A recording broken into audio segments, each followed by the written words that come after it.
Attention to all senior citizens. Kakapasok lang na balita, ang mga nakatatanda sa Cebu City ay dumulog sa korte dahil sa mga paghihigpit sa tulong pinansyal. Sa video na ito, pakitapos hanggang sa dulo para malaman ang buong impormasyon.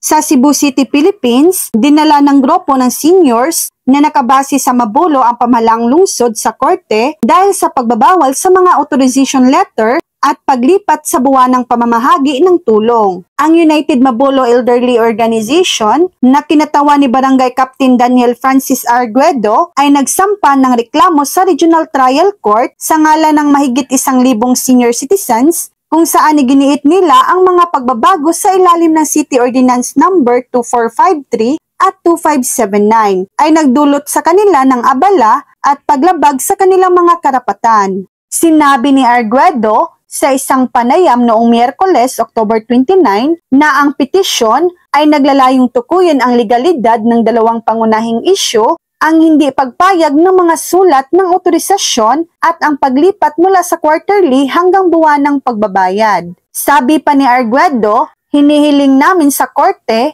na magdesisyon tungkol sa legalidad ng disallowance of authorization at ang pagbabago ng schedule ng pamamahagi mula quarterly hanggang monthly. So yan lang po ang latest update.